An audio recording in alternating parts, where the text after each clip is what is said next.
If there's one thing you need to know about me, is that I love character design and everything that comes with it. I love thinking about the genius writing behind some characters and diving deeper into what I love about them. I also love looking at their physical designs and how they look. And I've been doing that for so long that I noticed that I have a lot to talk about when it comes to all kinds of character archetypes. So I wanted to start this little series about what makes certain types of characters amazing and what I love about them. So I hope you enjoyed this first episode on fire characters. When it comes to fire type characters, it feels like there's this common misconception that all of them are hot-headed and short-tempered. However, looking into them deeper, I've realized that in reality, the majority of them are definitely not. Rather, they are characters that have a tremendous amount of energy that comes out in the form of a certain emotion or mannerisms. I'll get into what I mean, but first I want to mention what I think started that perception of angry characters in the first place. My theory is that it came from the debut of Avatar: The Last Airbender. In the very first episode, we see one of the most popular fire-based characters in media, Zuko, trying to find the Avatar. In this episode, Zuko is screaming almost the entire time, with his uncle Iroh constantly telling him to calm down, yet he never does. And even aside from Zuko, the majority of the prominent firebenders in the show are people who are extremely angry. General Zhao, Azula, and even Ozai are characters that come off as extremely short-tempered. The series came out in 2003, 19 years ago, and since the series was so influential and impactful when it came to animation, it makes sense that this would be the main idea that people would have when it comes to fire type characters. Now with all of that out of the way, let's get into the characters that break this idea.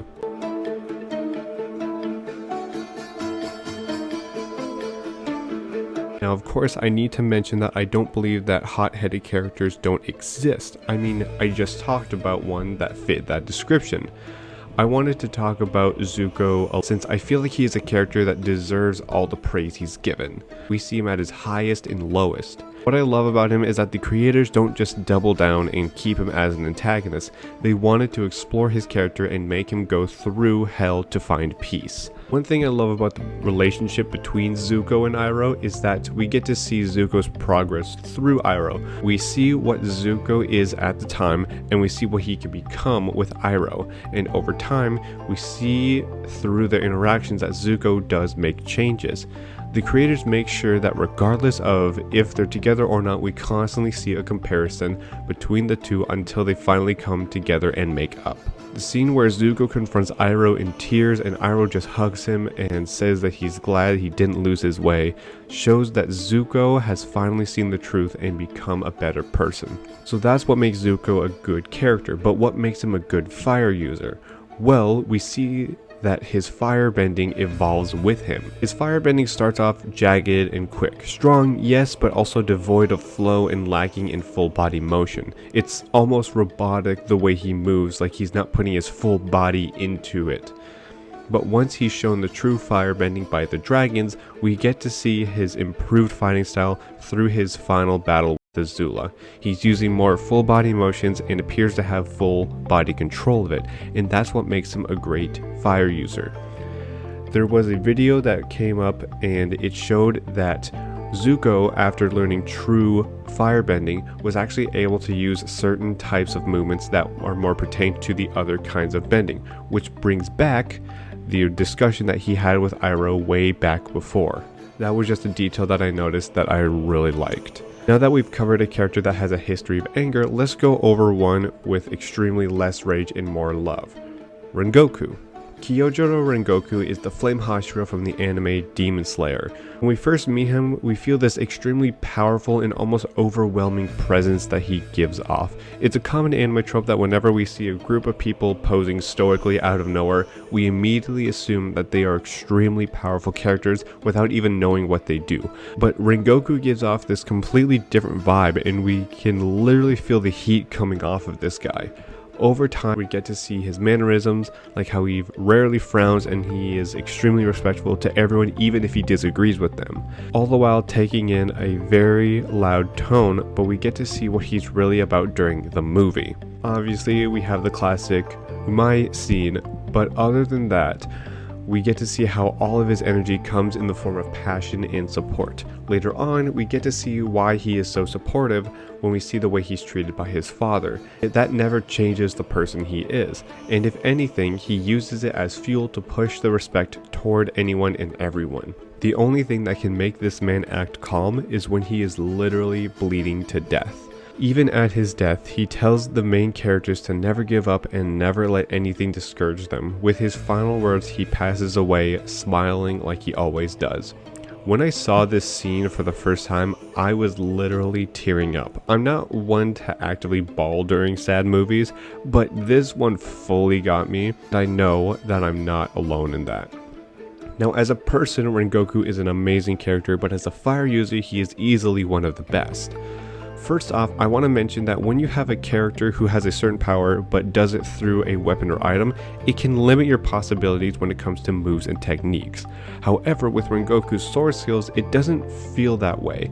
His breathing techniques act more like a paintbrush smearing flames into real life. There's a sense of grace in his movement, yet it comes off as powerful as all hell. That, mixed with his speed and reflexes, makes it feel like he's unstoppable. And that's what a Hashira should feel like. So it was amazing that we got Rengoku to show us the full power of a Hashira. Okay, so one more character I want to talk about is Portgas D. Ace from One Piece. Now, where Zuko has his energy in the form of anger and Rengoku comes in the form of passion, Ace's energy comes in the form of pride. When we're first introduced to Ace, we are also kinda introduced to the Whitebeard Pirates, which is the crew he is a part of. He goes on about how his captain is heading to the top, then over time we get to see how important Whitebeard is to him and how much pride he feels to be in the Whitebeard Pirates. So much so that when one of his former crewmates betrays them and kills another crewmate, all because he found something he wanted, Ace went against Whitebeard and ran after to get him. And that pride sadly led to his downfall. Ace's pride as a member of Whitebeard Pirates and the older brother to Luffy is shown prominently through both his words and actions, and his pride also comes out when it comes to his moves. Ace's power set requires a little background before we get into his techniques. Ace ate what's called a devil fruit, a rare fruit that, once eaten, gives the consumer a certain power at the price of the consumer losing the ability to swim. Ace ate the Mera Mera no Mi, or the Flame fruit, which gives him the power to generate, control, and even turn his body into fire. With that added attribute, Ace is seen as an S-tier fire user. And who can blame him? Back to pride. The way Ace's pride comes through when it comes to his moves is just how exaggerated they are. Most of his moves spread throughout wide ranges and have large areas of effect. Moves like Flame Emperor and Flame Mirror are so huge that they create collateral damage. Even the first move we see him perform, Fire Fist, burnt down multiple ships. With Ace's personality taking pride in his abilities and his family, as well as his super extravagant moves, it is no wonder that he is seen as one of the strongest fire users in media history. Now, seeing all of these extremely strong characters who could control fiery flames makes you wonder, why is fire seen as such a strong force? And that's what I want to dive into next.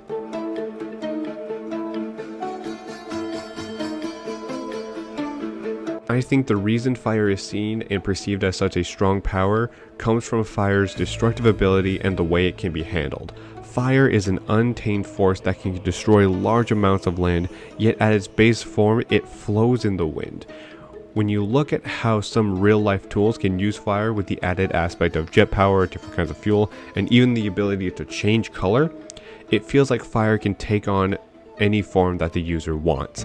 With how untamed fire can be, it feels like it's a feat of strength just to be able to control it on its own. I feel like the best example of this concept of using fire in extremely creative ways, it's the anime Fire Force. Those of you who don't know what Fire Force is, it takes place in a world where people can randomly burst into flames and need to be put to rest by Fire Force soldiers, who can control flames.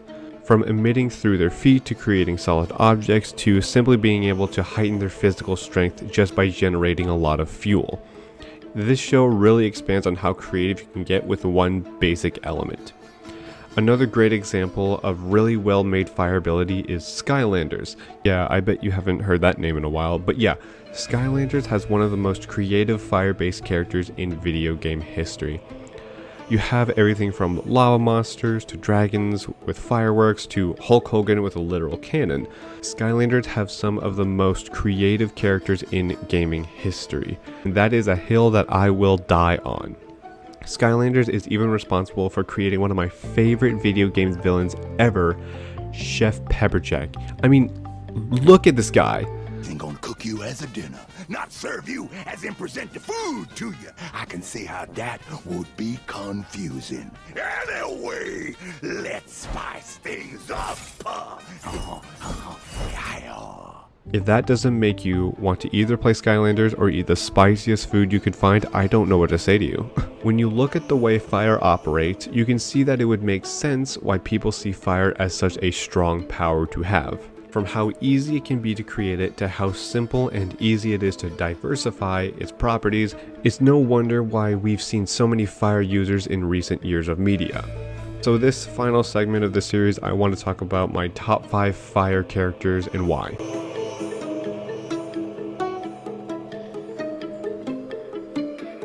Number 5 goes to Zuko from Avatar: The Last Airbender. I already talked about him in detail, but I want to really reiterate what I love about him, but quicker. I love Zuko because his character arc throughout the series is one of the most iconic changes in character in animation history. It's my belief that his arc is what started the antagonist turned supporting character type that we're seeing in a lot of anime and modern day cartoons. And as for his skills as a fire character, the change from his basic attacks to his final techniques towards the end of the show is just beautiful to see. If you haven't yet, make sure to watch the Last Airbender series if you haven't. The number 4 spot goes to Shinra from Fire Force. I talked about this show as a whole, but one of the main reasons I love Shinra is the simplicity of his power. The way they deliver it is really interesting to me. For those of you who don't know, Shinra's powers is the ability to conjure flames at his feet, giving him the basic ability to fly and reach high areas. However, over time he refines it so where he can control the power of his flames as well as gaining the skill to amp up his kicking force, and with the help of his Idola burst, which is part of the show, he can go so fast that he can travel through time. Now, Shinra as a character is even more interesting to me. A kid who was bullied his whole life and being called a devil because people thought he killed his own mother. Yet, after all of that, he is driven to save everyone and stop human combustion as a whole, regardless of what anyone thinks of him.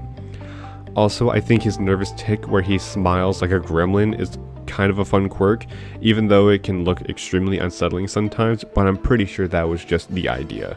The number 3 spot goes to Rengoku, another character that I talked about in heavy detail. However, I didn't get to his moveset as much as I wanted to. His breathing techniques are some of the coolest fire techniques I've ever seen. Like the first time we see his first form with the animation of the row of torches made the introduction of Rengoku even more impressive. Then as we go on, we get to see more of his forms, then a series of them in a chain, and then his esoteric art as the big bang of the whole fight was just amazing.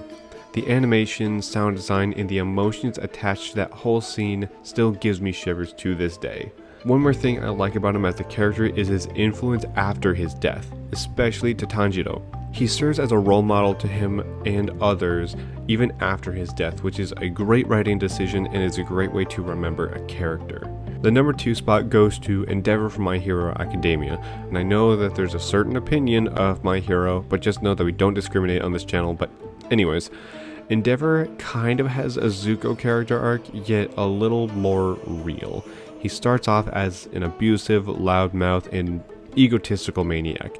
He comes off as more of an antagonistic obstacle for another character to overcome. Later on, we see him more broken down, from seeing All Might's secret revealed and then see him almost die, realizing that he needs to change not only as the number 1 hero, but also as a father to his family, and eventually taking action so that his family can live happily together without him. While he might not be the best person, he is an extremely strong fire user. He can exert large blasts of fire, use his flames to fly, and even make solid objects. His moves are some of the most creative techniques that I've seen in a fire user so far. And finally, the number 1 spot goes to Ace from One Piece. Ace has a certain vibe to him that just gives off lovable. From the first time we see him use his power, we immediately get the idea that he is a force to be reckoned with, just like Luffy. Then, later in the series, we see the fight between him and Blackbeard, where we see he is a very smart and strategic fighter, not someone that just goes Hail Mary like Luffy does. Then we get into his backstory and all of his hardships as the son of the King of the Pirates. In one small arc, we learn to feel for this man and care for his safety, only for it to all be for nothing as he doesn't make it out of Marineford alive. That's why it's gone down as one of the saddest anime deaths of all time. And even after his death, he is remembered through memories, people, and even in the very power he once had being passed down onto his brother later on in the story, Sabo. So those are my top 5 characters, and that's the end of the video. I hope you enjoyed me just kind of rambling on for however many minutes this video is gonna end up to be. Let me know what you think of it. Don't forget to check the comments for the question today down below as well. Thank you so much for watching. If you have any video ideas, then leave those in the comments below. Follow me on Instagram so you can take part in what videos I make. And in the meantime, make sure to relax today.